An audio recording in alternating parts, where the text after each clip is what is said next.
अब हम लोग का टॉपिक है गुप्त साम्राज्य।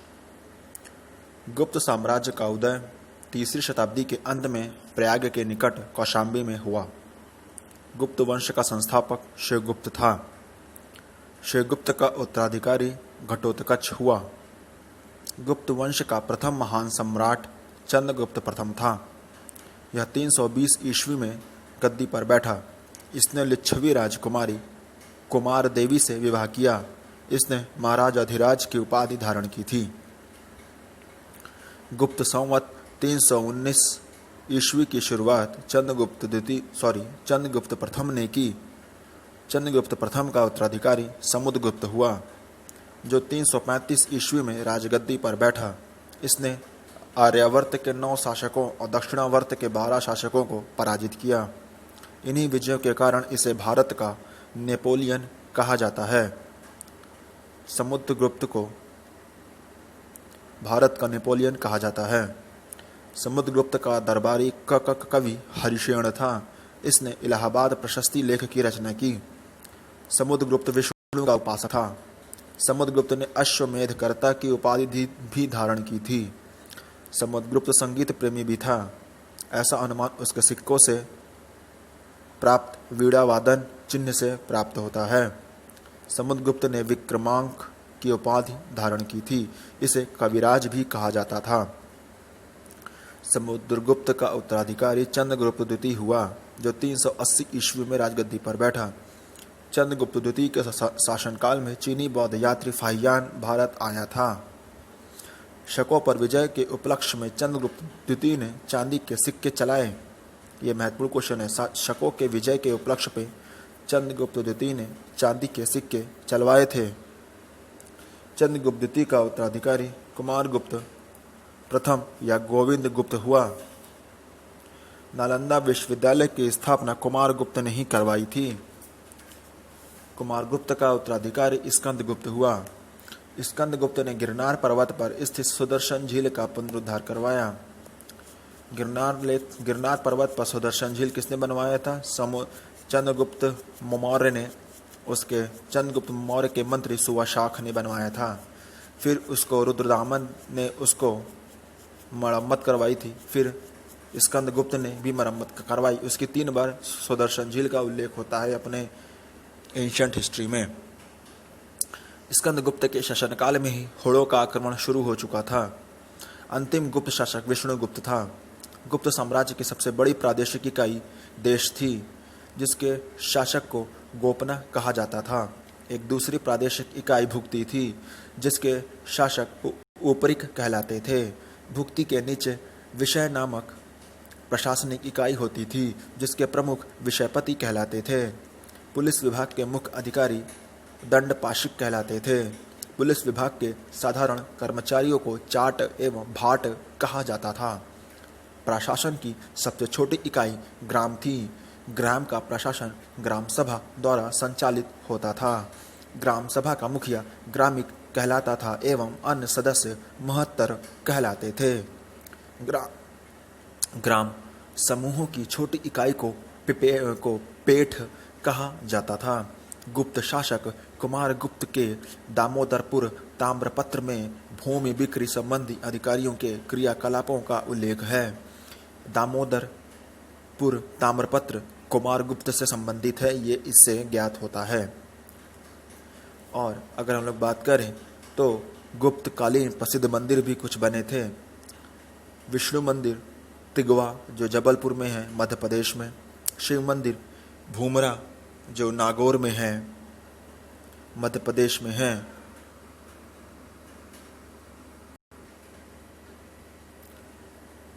पार्वती मंदिर नैना कुठार मध्य प्रदेश। दशावतार मंदिर देवगढ़ ललितपुर उत्तर प्रदेश। शिव मंदिर खो नागौद मध्य प्रदेश। भीतरगांव मंदिर लक्ष्मण मंदिर भी इसे कहा जाता है। ये ईंटों द्वारा निर्मित प्रथम साक्ष्य मंदिर है। यह भीतरगांव कानपुर उत्तर प्रदेश में ये पाया जाता है। सिंचाई के लिए रोहट या घंटी यंत्र का प्रयोग होता था। यह क्वेश्चन यूजीसी में पूछा जा चुका है। श्रेणी के प्रधान को ज्येष्ठक कहा जाता था। गुप्त काल में उज्जैन सर्वाधिक महत्वपूर्ण व्यापारिक केंद्र हुआ करता था। गुप्त राजाओं ने सर्वाधिक स्वर्ण मुद्राएं जारी की। इनकी स्वर्ण मुद्राओं को अभिलेखों में दिनार कहा गया है। मोस्ट इंपॉर्टेंट लाइन, कायस्थों का सर्वप्रथम वर्णन याज्ञवल्क स्मृति में मिलता है। जाति के रूप में कायस्थों का सर्वप्रथम वर्णन औशनम स्मृति में मिलता है। कायस्थ लोगों का जन्म इसी समय उत्पन्न माना जाता है लंबे बड़े स्तर पे, क्योंकि क्या होता था कि गुप्त काल में जमीनों को दान में दिया जाने लगा और उस जमीनों के रख रखाव और उनका लेखा जोखा रखने के लिए पढ़े लिखे लोगों को रिक्रूटमेंट किया जाने लगा, जिसकी वजह से वो लोग अपनी एक अलग जाति ही बना लिए जिसे कायस्थ कहा जाता था। तो इस तरह कायस्थों का जन्म हुआ। आधुनिक रूप में हम उन्हें अग्रवाल और श्रीवास्तव जैसे लोगों के रूप में जानते हैं।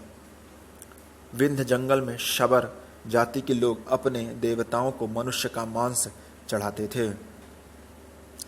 पहली बार किसी के सती होने का प्रमाण 510 ईस्वी के भानुगुप्त के एरण अभिलेख से मिलता है। इसमें लिखा है पहली बार किसी के सती होने का प्रमाण 510 ईस्वी के भानुगुप्त के एरण अभिलेख से मिलता है। ये लाइन सही नहीं है, क्योंकि पहली बार इसमें होना चाहिए था पहली बार किसी के सती होने का प्रमाण हमें किसी अभिलेख के थ्रू मिला है, तब ये सही है। अभिलेख मतलब कि पत्थर पे लिखा जो पुरातात्विक साक्ष्य, उसके आधार पर पहली बार प्रमाण कब मिला है तो वो 510 ईस्वी के भानुगुप्त के एरण अभिलेख में मिलता है। ओके, नहीं तो इसके पहले भी महाभारत में माद्री ने सती प्रथा के प्रचलन का साक्ष्य दिया था, क्योंकि माद्री ने पांडु के मरने के बाद माद्री ने सती हो गई थी। महाभारत में ऐसा दिखाया भी जाता और लिखा भी है। तो साक्ष्य तो पहले ही मिल गया था, पर अभिलेखी साक्ष्य भानुगुप्त के एरण अभिलेख से मिलता है। गुप्त काल में वैश्यावृत्ति भी प्रचलित थी। इनको गणिका कहा जाता था। गुप्त सम्राट वैष्णव धर्म के अनुयायी थे तथा उन्होंने इसे राजधर्म बनाया था। विष्णु का वाहन गरुड़ गुप्तों का राज चिन्ह था।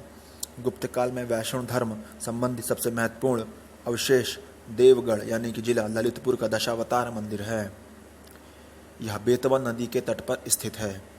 अजंता में निर्मित कुल 29 गुफाओं में वर्तमान में केवल 6 ही शेष हैं, जिनमें गुफा संख्या 16 एवं 17 ही गुप्त कालीन हैं।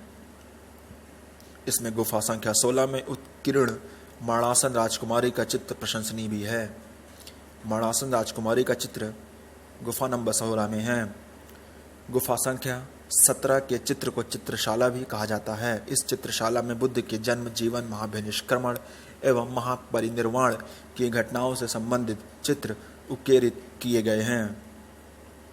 अजंता की गुफाएं बौद्ध धर्म के महायान शाखा से संबंधित हैं। गुप्त काल में निर्मित अन्य गुफा बाघ की गुफा है, जो बाघ जिला धार मध्य प्रदेश में प्राप्त होता है। विंध्याचल पर्वत को काटकर बनाई गई थी इसे। चंद्रगुप्त द्वितीय के शासनकाल में संस्कृत भाषा का सबसे प्रसिद्ध कवि कालिदास थे। कालिदास चंद्रगुप्त द्वितीय के नवरत्नों में से एक थे। चंद्रगुप्त द्वितीय के दरबार में आयुर्वेदाचार्य धन्वंतरी भी थे। आर्यभट्ट ने आर्यभट्टियम एवं सूर्य सिद्धांत नामक ग्रंथ भी लिखे। इसी ने सर्वप्रथम बताया था कि पृथ्वी सूर्य के चारों ओर घूमती है, और ये सब गुप्तकालीन हैं।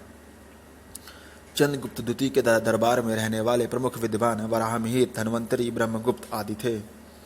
पुराणों की वर्तमान रूप में रचना गुप्त काल में हुई। इसमें ऐतिहासिक परंपराओं का उल्लेख है। संस्कृत गुप्त राजाओं की शासकीय भाषा थी। गुप्त काल में चांदी के सिक्कों को रुपयका कहा जाता था। गुप्त काल में चांदी के सिक्के को रुपयका एवं सोने के सिक्के को दीनार कहा जाता था। हम लोगों को ये याद रखना है। याज्ञवल्क हो गए, नारद, कात्यायन एवं बृहस्पति स्मृतियों की रचनाएं गुप्त काल में ही हुई थी। जितनी भी अधिकतर स्मृतियाँ लिखी गई थी वह गुप्त कालीन ही हैं। मंदिर बनने की कला का जन्म गुप्त काल में ही हुआ। मोस्ट इंपॉर्टेंट लाइन है, मंदिर सबसे पहले बनना किसमें, तो गुप्त काल में बनना शुरू हो चुके थे। त्रिमूर्ति की अवधारणा का विकास गुप्त काल में ही हुआ। गुप्त काल लौकिक साहित्य की सर्जना के लिए स्मरणीय है। भास के 13 नाटक इसी काल के हैं। शूद्रक का लिखा नाटक मृच्छकटिकम या माटी की खिलौना गाड़ी इसमें जिसमें निर्धन ब्राह्मण के साथ वैश्या का प्रेम वर्णित है, प्राचीन नाटकों में सर्वोत्कृष्ट माना जाता है। कालिदास के कृत अभिज्ञान शाकुंतलम प्रथम भारतीय रचना है जिसका अनुवाद यूरोपीय भाषाओं में हुआ। ऐसी दूसरी रचना है Bhagavad Gita. Most important line, इसको IMP करके लिखिएगा।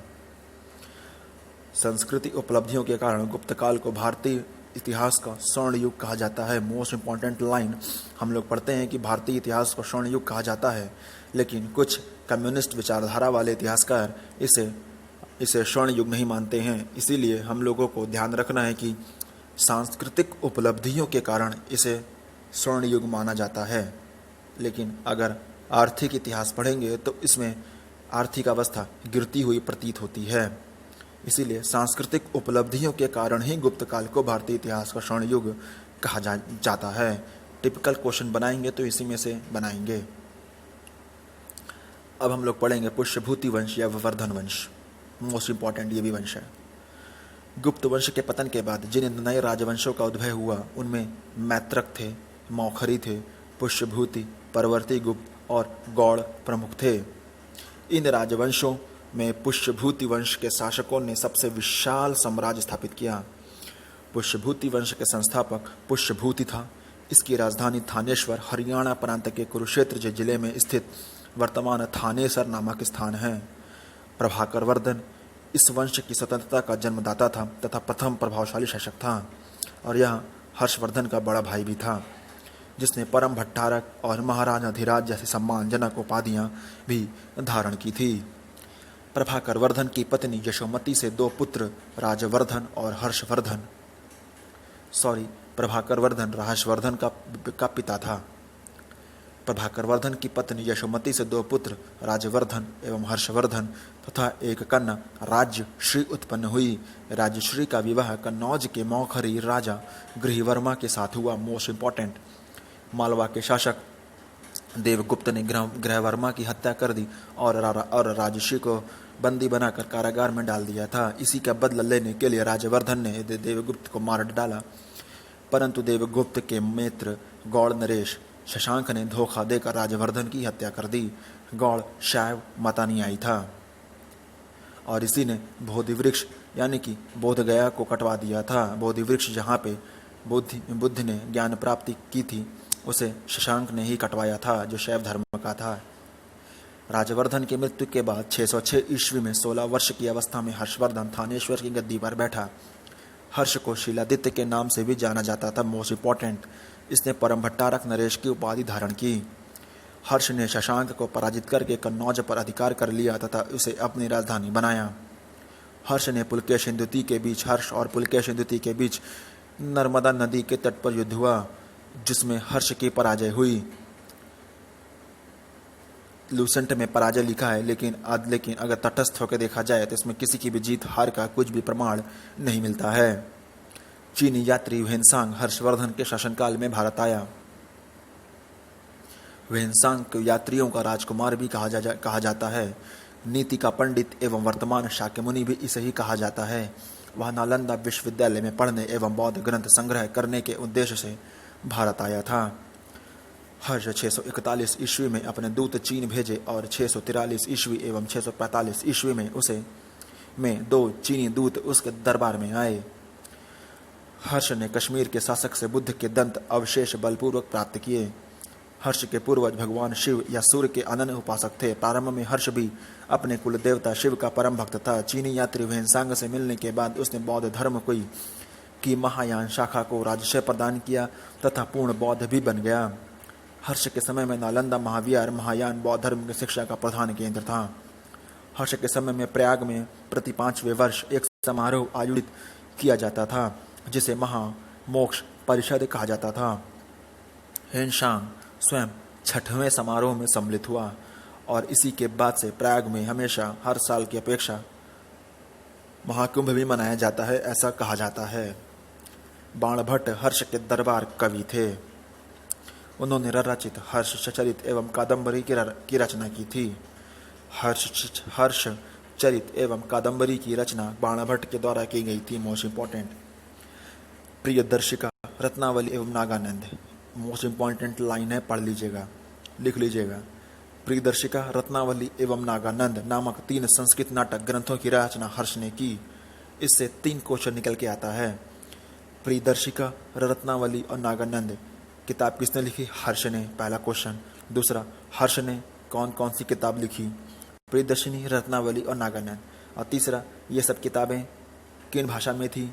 तो यह संस्कृत भाषा के नाटक की थी। कहा जाता है धावक नामक कवि ने हर्ष से पुरस्कार लेकर उसके नाम से ये तीनों नाटक लिख दिए। हर्ष को भारत का अंतिम हिंदू सम्राट भी कहा गया है, लेकिन ना तो कट्टर हिंदू था और ना ही सारे देश का शासक था। हर्ष के अधीनस्थ शासक महाराज एवं तथा महासामंत कहे जाते थे। हर्ष के मंत्री परिषद के मंत्री को सचिव या अमात्य कहा जाता था। प्रशासन की सुविधा के लिए हर्ष का साम्राज्य कई प्रांतों में विभाजित था। प्रांत को भुक्ति कहा जाता था। प्रत्येक भुक्ति का शासक राज्य स्थानीय, ऊपरी अथवा राष्ट्रीय कहलाता था। हर्ष चरित्र में प्रांतीय शासक के लिए लोकपाल शब्द आया है। भुक्ति का विभाजन जिलों में हुआ करता था। जिलों की संख्या थी विषय कई प्रधान, जिसका प्रधान विषयपति होता था। विषय के अंतर्गत कई पाठक यानी कि आधुनिक तहसील होते थे। ग्राम शासन की सबसे छोटी इकाई थी। ग्राम शासन का प्रधान ग्रामाक्ष पटलिक कहा जाता था। पुलिस कर्मियों को चाट या भाट कहा गया है। दंडपाशिक या दांडिक पुलिस विभाग के अधिकारी होते थे। अश्व सेना के अधिकारियों को बृहदेश्वर, पैदल सेना के अधिकारियों को बलाधिकृत या महाबलाधिकृत कहा जाता था। हर्ष चरित्र में सिंचाई के साधन के रूप में तुला यंत्र यानी कि जल पंप का उल्लेख मिलता है। मोस्ट इंपॉर्टेंट यूजीसी का क्वेश्चन। हर्ष के समय मथुरा सूती वस्त्रों के निर्माण के लिए प्रसिद्ध था। अब दक्षिण भारत के कुछ प्रमुख राजवंश के बारे में अध्ययन करेंगे। दक्षिण भारत में सबसे महत्वपूर्ण आता है पल्लव वंश।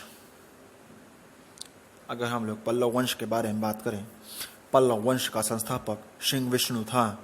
इसकी राजधानी कांची तमिलनाडु में कांचीपुरम थी। यह वैष्णव धर्म का अनुयायी था।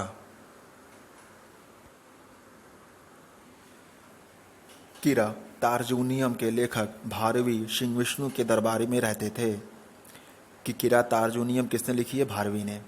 पल्लव वंश के प्रमुख शासक क्रमशः महेंद्र वर्मन प्रथम, नरसिंह वर्मन प्रथम, महेंद्र वर्मन द्वितीय, परमेश्वर वर्मन प्रथम, नरसिंह वर्मन द्वितीय, नंदी वर्मन द्वितीय। पल्लव वंश का अंतिम शासक अपराजित वर्मन था। मत विलास प्रहसन की रचना महेंद्र वर्मन ने की। Most important question. मत विलास प्रहसन की रचना महेंद्र वर्मन प्रथम ने की। महेंद्र वर्मन शुरू में जैन मतावलंबी था, परंतु बाद में तमिल संत अप्पर के प्रभाव से में आकर शैव बन गया। महाबलीपुरम के एकाश्वर मंदिर, जिन्हें रथ कहा गया है, का निर्माण पल्लव राजा नरसिंह वर्मन प्रथम द्वारा करवाया गया। रथ मंदिरों की संख्या 7 है। रथ मंदिरों में सबसे छोटा द्रौपदी रथ है, जिसमें किसी प्रकार का अलंकरण नहीं मिलता है। मोस्ट इंपॉर्टेंट लाइन है, महाबलीपुरम में रथ मंदिरों का निर्माण किया गया और नरसिंह वर्मन के द्वारा इसको बनाया गया था, नरसिंह वर्मन प्रथम के द्वारा। और ये 6 थे, सीखे ना, ठीक है। और इनकी संख्या 7 थी और रथ में सबसे छोटा द्रौपदी का था।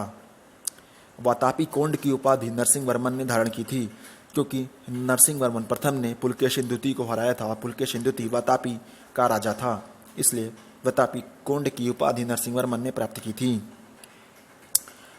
अरबों के आक्रमण के समय पल्लवों का शासक नरसिंह वर्मन द्वितीय था। उसने राजाओं के सिंह, आगम प्रिय और शंकर भक्त की उपाधि धारण की थी। उसने कांची के कैलाशनाथ मंदिर का निर्माण करवाया था, जिसे राज सिद्धेश्वर मंदिर भी कहा जाता है। इसी मंदिर के निर्माण में द्रविड़ स्थापत्य कला की शुरुआत हुई। महाबलीपुरम में शोर मंदिर भी है। कांची के कैलाशनाथ मंदिर में पल्लव राजाओं और रानियों की आदमक तस्वीरें भी लगी हुई हैं। 10 कुमार चरित्र के लेखक दंडी नरसिंह वर्मन द्वितीय के दरबार में रहते थे। 10 कुमार चरित्र दंडी के द्वारा की गई है और यह नरसिंहवर्मन द्वितीय के दरबारी थे। कांची के मुक्तेश्वर मंदिर तथा बैकुंठ पेरुमाल मंदिर का निर्माण नंदीवर्मन द्वितीय ने करवाया। कांची के मुक्तेश्वर मंदिर और बैकुंठ पेरुमाल मंदिर का निर्माण नंदीवर्मन ने करवाया। नंदीवर्मन द्वितीय प्रसिद्ध वैष्णव संत तिरुमंगई अलवर नंदीवर्मन द्वितीय के समकालीन थे। अब हम लोग पढ़ेंगे राष्ट्रकूट वंश के बारे में। राष्ट्रकूट राजवंश का संस्थापक दंती दुर्ग हुआ। शुरुआत में वे कर्नाटक के चालुक्य राजाओं के अधीन थे। इसकी राजधानी मकिर या मानखेत, जो वर्तमान में मालखेड़ यानी कि शोलापुर के निकट है, महाराष्ट्र। राष्ट्रकूट वंश का प्रमुख शासक थे कृष्ण प्रथम, ध्रुव, गोविंद तृतीय, अमोघ वर्ष, कृष्ण द्वितीय, इंद्र तृतीय एवं कृष्ण तृतीय। एलोरा के प्रसिद्ध कैलाश मंदिर का निर्माण कृष्ण प्रथम ने करवाया। कंफ्यूज ना होइएगा, एलोरा के प्रसिद्ध कैलाश मंदिर का निर्माण कृष्ण प्रथम ने करवाया। और अगर बात करें कांची के कैलाश नाथ मंदिर का निर्माण जो है आपका नरसिंहवर्मन द्वितीय ने करवाया था।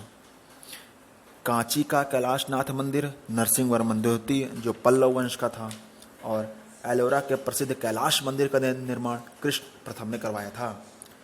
ध्रुव राष्ट्रकूट वंश का पहला शासक था जिसने कन्नौज पर अधिकार करने हेतु त्रिपक्षीय संघर्ष में भाग लिया। पहले प्रतिहार नरेश वत्सराज एवं पाल नरेश धर्मपाल को पराजित भी किए। ध्रुव को धारावर्ष भी कहा जाता था। गोविंद तृतीय ने त्रिपक्षीय संघर्ष में भाग लेकर चक्रा युद्ध एवं उसके संरक्षक धर्मपाल तथा प्रतिहार वंश के शासक नागभट्ट द्वितीय को पराजित किया। पल्लव, पांड्य, केरल और गंग शासकों के संघ को गोविंद तृतीय ने नष्ट कर दिया। अमोघ वर्ष जैन धर्म का अनुयायी था। इसने कन्नड़ में कविराज मार्ग की रचना की। मोस्ट इंपॉर्टेंट, कविराज मार्ग की रचना कन्नड़ में अमोघ वर्ष ने की थी। आदि पुराण के रचनाकार जिनसेन, गणितासार संग्रह के लेखक महावीराचार्य, अमोघ वृत्ति के लेखक सक्तायना अमोघ वर्ष के दरबार में ही रहते थे। अमोघ वर्ष ने तुंगभद्रा नदी में जल समाधि लेकर अपने जीवन का अंत किया। इंद्र तृतीय के शासनकाल में अरब निवासी अल मसूदी भारत आया था। इंद्र तृतीय के शासनकाल में अरब निवासी अल मसूदी भारत आया। इसने तत्कालीन राष्ट्रकूट शासकों को भारत का सर्वश्रेष्ठ शासक कहा।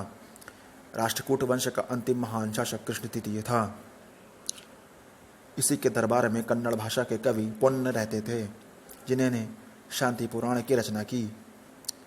कल्याणी के चालुक्य तैलप द्वितीय ने 973 ईस्वी में कर्क को हराकर राष्ट्रकूट राज्य पर अपना अधिकार कर लिया और कल्याणी के चालुक्य वंश की नींव डाली। एलोरा एवं एलिफेंटा गुहा मंदिरों का निर्माण राष्ट्रकूटों के समय में ही हुआ था। एलोरा में 34 शैलकृत गुफाएं हैं जिनमें 1 से 12 तक बौद्ध, 13 से 29 तक हिंदुओं एवं 30 से 34 तक जैनों की गुफाएं हैं। बौद्ध गुफाओं में सबसे प्रसिद्ध विश्वकर्मा गुफा है। इसमें एक चैत्य है। वहाँ 2 मंजिली एवं 3 मंजिली गुफाएं भी हैं जिन्हें 2 थल तथा 3 थल नाम दिया गया। एलोरा की गुफा 15 में विष्णु को नरसिंह अर्थात पुरुष सिंह के रूप में दिखलाया गया है। राष्ट्रकूट शैव, वैष्णव, शाक्त संप्रदायों के साथ साथ जैन धर्म के भी उपासक थे। राष्ट्रकूटों ने अपने राज्यों में मुसलमान व्यापारियों को बसाने तथा इस्लाम के प्रचार की स्वीकृति भी दी थी। अब हम लोग पढ़ेंगे चालुक्य वंश के बारे में जो कल्याणी के चालुक्य थे। कल्याणी के चालुक्य वंश की स्थापना तैलप द्वितीय ने की थी। राजधानी मानखेट। चालुक्य वंश कल्याणी वाले के प्रमुख शासक इस प्रकार हैं: तैलप प्रथम, तैलप द्वितीय, विक्रमादित्य, जय सिंह, सोमेश्वर, सोमेश्वर द्वितीय, विक्रमादित्य षष्ठ, सोमेश्वर तृतीय एवं तैलप तृतीय। सोमेश्वर प्रथम ने मानेखेट से राजधानी हटाकर कल्याणी को बनाया। इस वंश का सबसे प्रतापी शासक विक्रमादित्य षष्ठ था। बिल्हड़ एवं विज्ञानेश्वर विक्रमादित्य षष्ठ के दरबार में ही रहते थे। मिताक्षरा नामक ग्रंथ की रचना महान विधिवेत्ता विज्ञानेश्वर ने की। मोस्ट इंपॉर्टेंट, विक्रमादेवचरित की रचना बिल्हड़ ने की थी। इसी से विक्रमादित्य षष्ठ के जीवन पर प्रकाश पड़ता है। अब हम लोग पढ़ेंगे वातापी के चालुक्य। अभी तक पढ़ रहे थे कल्याणी के चालुक्य, अब पढ़ेंगे वातापी के चालुक्य। ये मेन है, वातापी के चालुक्य मेन है, और कल्याणी चालुक्य में इनका विज्ञानेश्वर मिताक्षरा के बारे में पूछा जाता है, और विक्रमादित्य षष्ठ के बारे में पूछा जाता है। चालुक्य वंश वातापी के जो थे, उनमें जयसिंह ने वातापी के चालुक्य वंश की स्थापना की, जिसकी राजधानी वातापी बीजापुर के निकट थी। इस वंश के प्रमुख शासक थे पुलकेशिन प्रथम, कीर्तिवर्मन और मोस्ट इंपॉर्टेंट पुलकेशिन द्वितीय, विक्रमादित्य, विनयादित्य, विजयादित्य। इनमें सबसे प्रतापी राजा पुलकेशिन द्वितीय हुआ। महाकूट स्तंभलेख से प्रमाणित होता है कि पुलकेशिन द्वितीय बहुसुवर्ण एवं अग्निष्टोम यज्ञ संपन्न करवाया था। जिनेन्द्र का मेघूती मंदिर पुलकेशिन द्वितीय ने भी बनवाया था। पुलकेशिन द्वितीय ने हर्षवर्धन को हराकर परमेश्वर की उपाधि भी धारण की थी। इसने दक्षिणापथेश्वर की उपाधि भी धारण की थी। पल्लव वंश शासक नरसिंह वर्मन प्रथम ने पुलकेशिन द्वितीय को लगभग 642 ईस्वी में परास्त किया और उसकी राजधानी बादामी पर अधिकार कर लिया। संभवतः इसी युद्ध में पुलकेशिन द्वितीय मारा गया। इसी विजय के बाद नरसिंह वर्मन ने वातापी कोंड की उपाधि धारण की। ऐहोल अभिलेख का संबंध पुलकेशिन द्वितीय से ही है। लेखक इसके रवि कीर्ति थे। अजंता के एक गुहा चित्र में फारसी दूत मंडल को स्वागत करते हुए पुलकेशिन द्वितीय को दिखाया गया है। मोस्ट इंपॉर्टेंट, अजंता के गुहा चित्र में वातापी का निर्माणकर्ता कीर्तिवर्मन को माना जाता है। मालवा को जीतने के बाद विनयादित्य ने सकलोत्तर पथनाथ की उपाधि धारण की थी। विनयादित्य ने सकलोत्तर पथनाथ की उपाधि धारण की। विक्रमादित्य द्वितीय के शासनकाल में ही दक्कन के अरबों ने आक्रमण किया। इन आक्रमणों का मुकाबला विक्रमादित्य के भतीजा पुलकेशी ने किया। इस आक्रमण की सफलता को विक्रमादित्य द्वितीय ने इसे अवनिजनाश्रय की उपाधि प्रदान की। विक्रमादित्य के प्रथम पत्नी लोक महादेवी ने पट्टदकल में विरूपाक्ष महादेव मंदिर तथा उसकी दूसरी पत्नी त्रैलोक देवी ने त्रैलोकेश्वर मंदिर का निर्माण कराया। मोस्ट इंपॉर्टेंट यूजीसी का क्वेश्चन। विक्रमादित्य द्वितीय की प्रथम पत्नी लोक महादेवी ने पट्टदकल में विरूपाक्ष मंदिर एवं दूसरी पत्नी त्रैलोक देवी ने त्रैलोकेश्वर मंदिर का निर्माण करवाया, और यह तीनों की दोनों किसकी पत्नियां थीं? विक्रमादित्य द्वितीय की। इस वंश का अंतिम राजा कीर्तिवर्मन द्वितीय था। इसके सामंत दंती दुर्ग ने परास्त कर एक नए वंश राष्ट्रकूट वंश की स्थापना भी की। ऐहोल को मंदिरों का शहर भी कहा जाता है। अब हम लोग पढ़ेंगे वेंगी के चालुक्य। वेंगी के चालुक्य वंश का संस्थापक विष्णुवर्धन था। इसकी राजधानी वेंगी थी, जो आंध्र प्रदेश में स्थित थी। इस वंश के प्रमुख शासक थे जयसिंह प्रथम, इंद्रवर्धन, विष्णुवर्धन द्वितीय, जयसिंह द्वितीय तो विष्णुवर्धन तृतीय। इस वंश का सबसे प्रतापी राजा विजयादित्य तृतीय था। इसका सेनापति पंडरंग था। अब हम लोग पढ़ेंगे चोल वंश के बारे में। मोस्ट इंपॉर्टेंट साम्राज्य।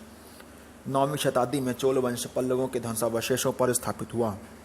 इस वंश की स्थापना विजयालय थे, संस्थापक विजयालय था। इसकी राजधानी तंजाय यानी कि तंजौर या तंजावुर थी। तंजावुर का वास्तुकार कुंजर मल्लन राज पेथुथचन था। राज पेरुथचन था। विजयालय ने नरकेसरी की उपाधि धारण की थी और निशुंभ सूदनी देवी का मंदिर बनवाया। चोलों का स्वतंत्र राज्य आदित्य प्रथम ने स्थापित किया।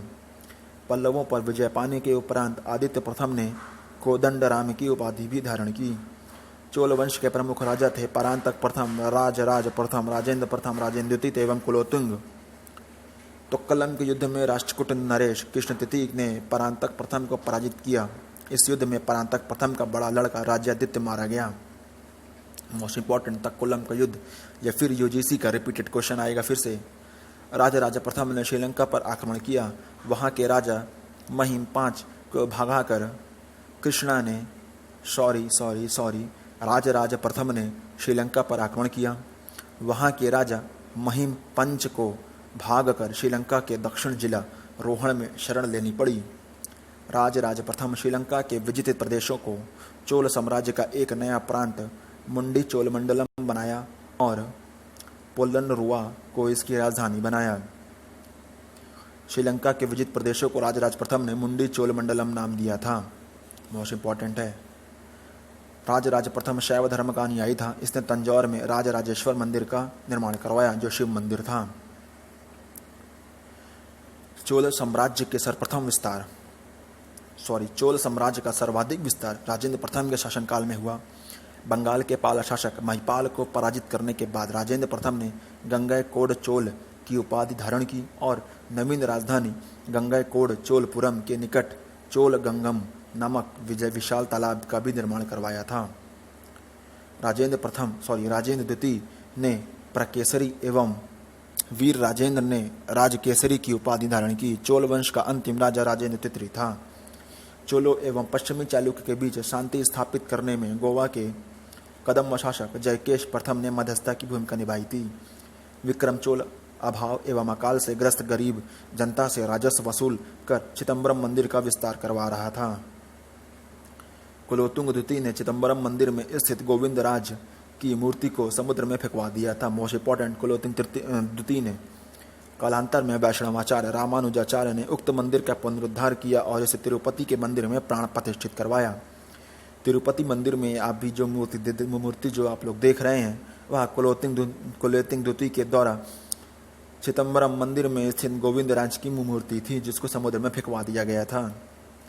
चोल प्रशासन में भाग लेने वाले उच्च पदाधिकारियों को पेरुंदरम एवं निम्न श्रेणी के पदाधिकारियों को शेरुंदरन कहा जाता था। संपूर्ण चोल साम्राज्य 6 प्रांतों में विभक्त था। प्रांत को मंडलम कहा जाता था। मंडलम कोट्टम में, कोट्टम नाडु में एवं नाडु कुर्रम में विभक्त थे। नाडु की स्थानीय सभा को नाटूर एवं नगर की स्थानीय सभा को नगरतार कहा जाता था। आज भी तमिलनाडु में नाडु लगा हुआ है आगे पीछे। बेल्लार जाति के धनी किसानों को केंद्रीय सरकार की देखरेख में नाडु में कामकाज में अच्छा खासा नियंत्रण हासिल था। उनमें से कई धनी भूस्वामियों को चोल राजाओं के सम्मान के रूप में मुवेद, विलन, आयर, अरैयार जैसी उपाधियां दी गईं। उन्हें केंद्र में महत्वपूर्ण राजकीय पद भी दिए गए। स्थानीय स्वशासन चोल प्रशासन की मुख्य विशेषता थी। उर सब साधारण लोगों की समिति थी, जिसका कार्य होता था सार्वजनिक कल्याण के लिए तालाबों एवं बगीचों के निर्माण हेतु गांव की भूमि का अधिग्रहण करना। सभा या महासभा यह मूलतः अग्रहारों एवं ब्राह्मणों बस्तियों की सभा थी। अग्रहार मतलब कि ब्राह्मणों को जो दान में जमीन दी जाती थी उसे अग्रहार कहा जाता था, जिसके सदस्यों को पेरू मक्कल कहा जाता था। यह सभा वरियम नाम की समितियों के द्वारा अपने कार्य को संचालित करती थी। सभा की बैठक गांव में मंदिर के निकट वृक्ष के नीचे या तालाब के किनारे होती थी। व्यापारियों की सभा को नगरस कहते थे। चोल काल में भूमि कर उपज का 1/3 भाग हुआ करता था। गांव में कार्य समिति की सदस्यता के लिए जो वेतनभोगी कर्मचारी रखे जाते थे उन्हें मध्यस्थ कहा जाता था। ब्राह्मणों को दी गई कर मुक्ति भूमि को चतुर्देवी मंगलम एवं दान दी गई भूमि ब्रह्मदेह कहलाती थी। चोल सेना का सबसे संगठित अंग था पदाति सेना। चोल काल में कुल्लजु सोने के सिक्के थे। कल्लजु सोने के सिक्के को कहा जाता था। तमिल कवियों में जयंगोंदर प्रसिद्ध कवि था, जो कुलोत्तुंग प्रथम का राजकवि था। उसकी रचना कलिंग तुपर्णी थी। कंबन, कुट्टन और पुंगलेंदी को तमिल साहित्य का त्रिरत्न भी कहा जाता है। पंप, पुन्न एवं रन कन्नड़ साहित्य के त्रिरत्न थे। पर्सी ब्राउन ने तंजौर और बृहदेश्वर मंदिर के विमान को भारतीय वास्तुकला का निकष माना है। चोलकालीन नटराज प्रतिमा को चोल कला का सांस्कृतिक सार या निचोड़ भी कहा जा सकता है। चोल कांस्य प्रतिमाएं संसार की सबसे उत्कृष्ट कांस्य प्रतिमाओं में से गिनी जाती हैं। शैव संत ईशान शिव पंडित राजेंद्र प्रथम के गुरु थे। चोल काल का सबसे महत्वपूर्ण बंदरगाह कावेरी पत्तनम था। बहुत बड़ा गांव जो एक इकाई के रूप में शासित किया जाता था तनियर कहलाता था। चोलों की राजधानी कालक्रम के अनुसार थी। पहले इनकी राजधानी उरैयूर, फिर तंजौर, फिर गंगैकोंड चोलपुरम, फिर कांची। चोल काल में सड़कों की देखभाल बागान समिति करती थी। विष्णु के उपासक अलवर एवं शिव के उपासक नयनार संत कहलाते थे, जो चोल साम्राज्य से संबंधित थे। अब हम लोग पढ़ेंगे देवगिरी के यादव वंश के बारे में। देवगिरी के यादव वंश की स्थापना भिल्लम पंचम ने की। इसकी राजधानी देवगिरी थी। इस वंश का सबसे प्रतापी राजा सिंहड़ था। इस वंश का अंतिम स्वतंत्र शासक रामचंद्र था, जिसने अलाउद्दीन के सेनापति मलिक काफूर के सामने आत्मसमर्पण कर दिया था। अब पढ़ेंगे होयसल वंश के बारे में। होयसल वंश द्वार समुद्र के होयसल वंश की स्थापना विष्णुवर्धन ने की थी। होयसल वंश यादव की एक शाखा थी। बेल्लूर में चिन्ना केशव मंदिर का निर्माण विष्णुवर्धन ने 1117 ईस्वी में किया था। होयसल वंश का अंतिम शासक वीर बल्लाल तृतीय था, जिसे मलिक काफूर ने हराया था। होयसल वंश की राजधानी द्वार समुद्र आधुनिक हलेविड़ था। अब पढ़ेंगे कदम्ब वंश के बारे में। कदम्ब वंश की स्थापना मयूर शर्मन ने की थी। कदम्ब वंश की राजधानी वनवासी थी। अब पढ़ेंगे गंग वंश के बारे में। गंग वंश संस्थापक वज्रहस्त पंचम था। अभिलेखों के अनुसार गंग वंश के प्रथम शासक कोंकणी वर्मा था। गंगों की प्रारंभिक राजधानी कोवलाल यानी कि कोलर थी, जो बाद में तलकाड़ हो गई। दत्तक सूत्र पर टीका लिखने वाला गंग शासक माधव प्रथम था। अब पढ़ेंगे काकतीय वंश के बारे में। काकतीय वंश का संस्थापक बीटा प्रथम था। उसने नलगोंड यानी कि हैदराबाद में एक छोटे से राज्य का गठन किया। इसकी राजधानी अमकोंड थी। इस वंश का सबसे शक्तिशाली शासक गणपति था। रुद्रमा देवी गणपति की बेटी थी, जिसने रुद्रदेव महाराज का नाम ग्रहण किया, जिसने 35 वर्ष तक शासन किया। गणपति ने अपनी राजधानी वारंगल में स्थापित कर ली थी। इस राजवंश का अंतिम शासक प्रतापरुद्र था। अब आगे से हम लोग सीमावर्ती राजवंशों के अभ्युदय के बारे में पढ़ेंगे नेक्स्ट वीडियो में। थैंक यू वेरी मच जुड़ने के लिए। लूसेंट किताब के एंशिएंट हिस्ट्री के लास्ट पार्ट सीमावर्ती राजवंशों का अभ्युदय अब लोग पढ़ेंगे। इसमें से पहला है पाल वंश। पाल वंश का संस्थापक गोपाल था। इस वंश की राजधानी मुंगेर थी। गोपाल बौद्ध धर्म का अनुयायी था। इसने ओदंतपुरी विश्वविद्यालय की स्थापना की थी। पाल वंश के प्रमुख शासक थे धर्मपाल, देवपाल, नारायणपाल, महिपाल और नयपाल। पाल वंश का सबसे महान शासक धर्मपाल था, जिसे विक्रमशिला विश्वविद्यालय की स्थापना की थी। गोपाल ने ओदंतपुरी की थी और धर्मपाल ने विक्रमशिला की।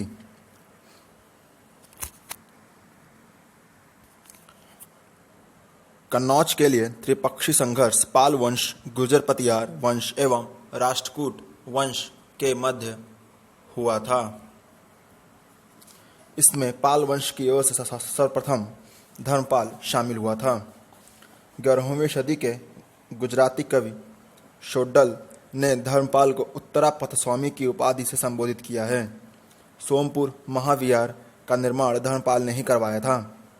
ओदंतपुरी जो बिहार के प्रसिद्ध बौद्ध मठ का निर्माण देवपाल ने करवाया था।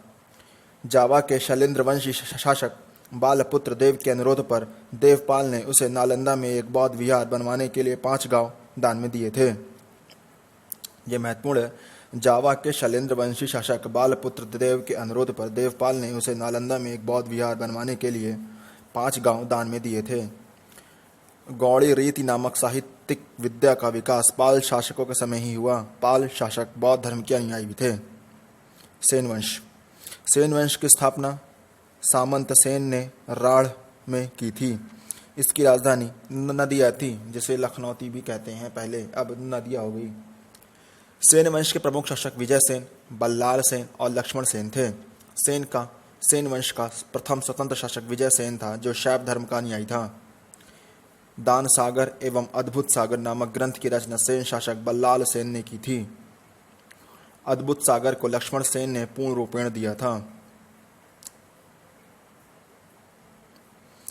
बल्लाल सेन ने अद्भुत सागर लिखी थी और लक्ष्मण सेन ने इसको पूर्ण रूप दिया था। लक्ष्मण सेन की राजसभा में गीत गोविंद के लेखक जयदेव, पवनदूत के लेखक धोई और ब्राह्मण सर्वस्व के लेखक हलायुद्ध भी थे। हलायुद्ध लक्ष्मण सेन का प्रधान न्यायाधीश व मुख्यमंत्री भी था। विजय सेन ने देवपाड़ा में प्रद्युम्नेश्वर मंदिर की स्थापना की थी। सेन राजवंश प्रथम राजवंश था जिसने अपना अभिलेख सर्वप्रथम हिंदी में उत्कीर्ण करवाया। लक्ष्मण सेन बंगाल का अंतिम हिंदू शासक था। सबसे महत्वपूर्ण लाइन ये है, सेन राजवंश प्रथम राजवंश था जिसने अपना अभिलेख सर्वप्रथम हिंदी में उत्कीर्ण करवाया था। यह अब है कश्मीर के राजवंश। कश्मीर के शासन करने वाले शासक वंश कालक्रम से इस प्रकार थे: कारकोट वंश, उत्पल वंश और लोहार वंश। 627 ईस्वी में दुर्लभ वर्धन नामक व्यक्ति ने कश्मीर में कारकेट वंश की स्थापना की थी, जो हिंदू वंश था। हेनसांग ने उसके शासनकाल में कश्मीर की यात्रा भी की थी। दुर्लभवर्धन के समय। कारकोट वंश का सबसे शक्तिशाली राजा ललितादित्य मुक्तापीठ था। कश्मीर का मार्तंड मंदिर का निर्माण ललितादित्य मुक्तापीठ ने ही करवाया था। कारकेट वंश के बाद कश्मीर पर उत्पल वंश का शासन हुआ। इस वंश का संस्थापक अवंतीवर्मन था। अवंतीपुर नामक नगर की स्थापना अवंतीवर्मन ने ही की थी। अवंतीवर्मन के अभियंता सुया ने सिंचाई के लिए नहरों का निर्माण भी करवाया था। 980 ईस्वी में उत्पल वंश की रानी दिद्दा एक महत्वाकांक्षी शासिका हुई। उत्पल वंश के बाद कश्मीर पर लोहार वंश का शासन हुआ। लोहार वंश का संस्थापक संग्राम राज था। संग्राम राज के बाद अनंत राजा हुआ। इसकी पत्नी सूर्यमती ने प्रशासन को सुधारने के लिए उसकी सहायता की थी। लोहार वंश का शासक हर्ष विद्वान कवि तथा कई भाषाओं का ज्ञाता था। कल्हड़ हर्ष का आश्रित कवि था। ये महत्वपूर्ण है। कल्हड़ हर्ष का आश्रित कवि था जो लोहार वंश से संबंधित रखता था। जय सिंह लोहार वंश का अंतिम शासक था जिसने 1128 ईस्वी से 1155 ईस्वी तक शासन किया। जय सिंह के शासन के साथ ही कल्हड़ की राजतरंगिणी का विवरण समाप्त हो जाता है। महत्वपूर्ण क्वेश्चन। अब पढ़ेंगे कामरूप का वर्मन वंश। 4वीं शताब्दी के मध्य में कामरूप में वर्मन वंश का उदय हुआ। इस वंश की प्रतिष्ठा का संस्थापक पुष्यवर्मन था। इसकी राजधानी प्राग ज्योतिष नामक स्थान पर थी। कालांतर में कामरूप पाल साम्राज्य का एक अंग बन गया। कामरूप बोले तो आज का असम। अब पढ़ेंगे राजपूत राजवंशों की उत्पत्ति। गुर्जर प्रतिहार पहले आते हैं। मालवा का शासक नागभट्ट प्रथम गुर्जर प्रतिहार वंश का संस्थापक था। नागभट्ट द्वितीय को राष्ट्रकूट सम्राट गोविंद तृतीय ने हराया था। जो कन्नौज के त्रिपक्षीय संघर्ष हुआ था उसी में से हराया था। प्रतिहार वंश का सबसे शक्तिशाली एवं प्रतापी राजा मिहिर भोज हुआ। मिहिर भोज ने अपनी राजधानी कन्नौज में बनाई थी। वह विष्णु भक्त भी था। उसने विष्णु के सम्मान में आदि वाराह की उपाधि भी ग्रहण की। इसी मिहिर भोज के लिए कहा जाता है कहाँ राजा भोज कहाँ गंगुतेली। इसी राजा के लिए फेमस है गुर्जर प्रतिहार का शासक मिहिर भोज के लिए। राजशेखर प्रतिहार शासक महेंद्र पाल के दरबार में रहते थे। इस वंश का अंतिम राजा यशपाल हुआ। दिल्ली नगर की स्थापना तोमर नरेश अनंग पाल ने 11वीं सदी के मध्य में की। दिल्ली नगर की स्थापना तोमर नरेश ने, जिसका नाम था अनंग पाल, ने 11वीं सदी के मध्य में की। गढ़वाल राजवंश यानी कि गढ़वाल राजवंश जिसे राठौर राजवंश भी कहते हैं। गढ़वाल वंश के संस्थापक चंद्रदेव था। इसकी राजधानी वाराणसी थी। इस वंश का सर्वाधिक शक्तिशाली राजा गोविंद चंद्र था। इसका मंत्री लक्ष्मीधर शास्त्रों का प्रकांड पंडित था। इसने कृत्यकल्पतरु नामक ग्रंथ लिखा। लक्ष्मीधर ने गोविंद चंद्र की एक रानी कुमार देवी ने सारनाथ में धर्म चक्र जिन विहार बनवाई। महत्वपूर्ण क्वेश्चन। गोविंद चंद्र की एक रानी कुमार देवी ने सारनाथ में धर्म चक्र जिन विहार बनवाया था। पृथ्वीराज तृतीय ने स्वयंवर में जयचंद की पुत्री संयोगिता का अपहरण कर लिया था। इस वंश का अंतिम शासक जयचंद्र ही था, जिसे गौरी ने 1194 ईस्वी में चंदावर युद्ध में मार दिया था। चहवान या चौहान वंश अब पढ़ेंगे। चौहान वंश का संस्थापक वासुदेव था। इस वंश की प्रारंभिक राजधानी अहिछत्र थी, जो बाद में अजयराज द्वितीय ने अजमेर नगर की स्थापना की और उसकी राजधानी अजमेर को बना दिया। अजयराज द्वितीय ने अजमेर को बसाया था। इस वंश का सबसे शक्तिशाली शासक अर्णोराज के पुत्र विग्रहराज चतुर्थ विसल देव हुआ, जिसने हरिकेली नामक संस्कृत नाटक की रचना भी की थी। सोमदेव विग्रहराज चतुर्थ के राजकवि थे। सोमदेव विग्रहराज चतुर्थ के राजकवि थे। इन्होंने ललित विग्रहराज नामक नाटक भी लिखा। अढ़ाई दिन का झोपड़ा नामक मस्जिद शुरू में विग्रहराज चतुर्थ द्वारा निर्मित एक विद्यालय था, जिसे तोड़कर बाद में कुतुबुद्दीन ऐबक ने अढ़ाई दिन का झोपड़ा बना दिया। पृथ्वीराज तृतीय इस वंश का अंतिम शासक था। चंद्रबरदाई पृथ्वीराज तृतीय का राजकवि था, जिसकी रचना पृथ्वीराज रासो है। रणथंबोर का जैन मंदिर का शिखर पृथ्वीराज तृतीय ने बनवाया था। तताराइन का प्रथम युद्ध 1191 ईस्वी में हुआ, जिसमें पृथ्वीराज तृतीय की विजय एवं गौरी की हार हुई थी, परंतु द्वितीय तराइन के द्वितीय युद्ध 1192 ईस्वी में, जिसमें गौरी की विजय हुई, पृथ्वी तृतीय की हार हो गई। अब पढ़ेंगे परमार वंश के बारे में। परमार वंश का संस्थापक उपेंद्र राज था। इसकी राजधानी धारा नगरी थी, जो प्राचीन नगरी उज्जैन में, इस समय उज्जैन में पाई जाती है। परमार वंश का सर्वाधिक शरीर राजा राजा भोज था। राजा भोज ने भोपाल के दक्षिण में भोजपुरी नामक झील का निर्माण करवाया। नैषधीयचरित के लेखक श्रीहर्ष एवं प्रबंध चिंतामणि के लेखक मेरुतुंग थे। राजा भोज के ने चिकित्सा, गणित एवं व्याकरण पर अनेक ग्रंथ लिखे। भोजकृत युक्ति कल्पतरु में वास्तुशास्त्र के साथ साथ विविध वैज्ञानिक यंत्रों एवं उनके उपभोग का उल्लेख हुआ है। नहुशशांक चरित के रचयिता पद्मगुप्त, दश रूपक के रचयिता धनंजय, धनिक, हलायुध एवं अमितगति जैसे विद्वान वाक्पति मुंज के दरबार में ही रहते थे। कविराज की उपाधि से विभूषित शासक था राजा भोज। भोज ने अपनी राजधानी में सरस्वती मंदिर का निर्माण भी करवाया था। इस मंदिर के परिसर में संस्कृत विद्यालय भी खोला गया था। राजा भोज के शासनकाल में धार नगरी विद्या एवं विद्वानों के प्रमुख केंद्र बन चुकी थी। भोज ने चित्तौड़ में त्रिभुवन नारायण मंदिर का निर्माण भी करवाया था।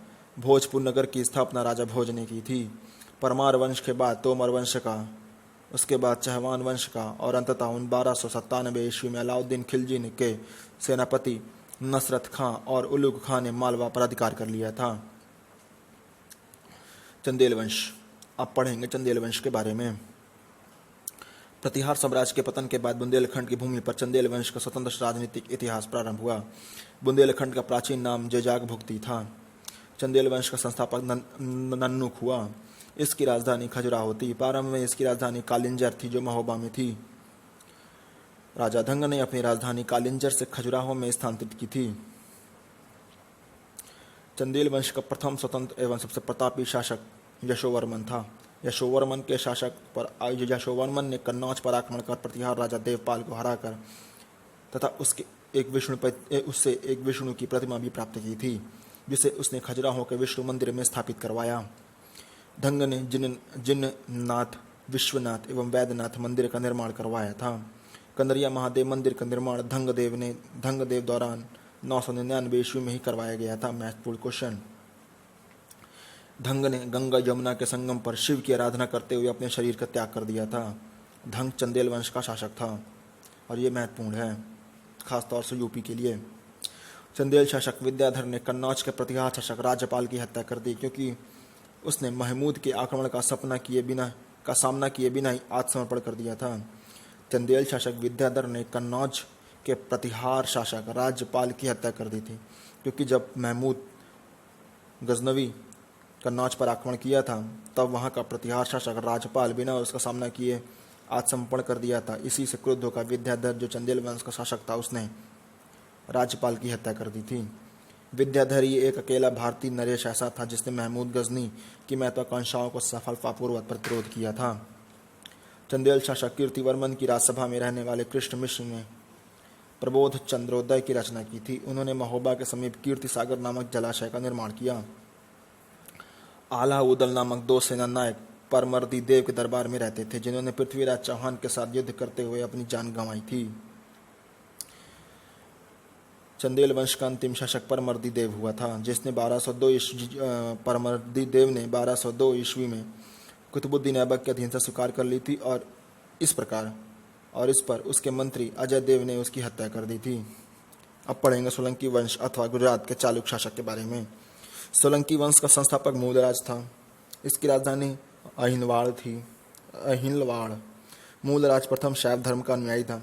भीम प्रथम के शासनकाल में महमूद गजनी ने सोमनाथ के मंदिर पर आक्रमण किया था। भीम प्रथम के सामंत बिमल ने माउंट आबू पर बिदिलवाड़ा का प्रसिद्ध जैन मंदिर भी बनवाया था। सोलंकी वंश का प्रथम शक्तिशाली शासक जयसिंह सिद्धराज हुआ। प्रसिद्ध जैन विद्वान हेमचंद्र जयसिंह सिद्धराज के दरबार में ही रहता था। माउंट आबू पर्वत राजस्थान में है, पर माउंट आबू पर्वत पर एक मंडप बनाकर जयसिंह सिद्धराज ने अपने 7 पूर्वजों की गजारोही मूर्तियां भी स्थापित की। मुंडेरा के सूर्य मंदिर का निर्माण सोलंकी राजाओं के शासनकाल में ही हुआ था। मुंडेरा के सूर्य मंदिर का निर्माण सोलंकी राजाओं के शासनकाल में हुआ था। महत्वपूर्ण क्वेश्चन। सिद्धपुर में रुद्र महाकाल के मंदिर का निर्माण जयसिंह सिद्धराज ने किया था। सोलंकी शासक कुमारपाल जैन मतानुयायी था। वह जैन धर्म के अंतिम राजकीय प्रवर्तक के रूप में प्रसिद्ध है।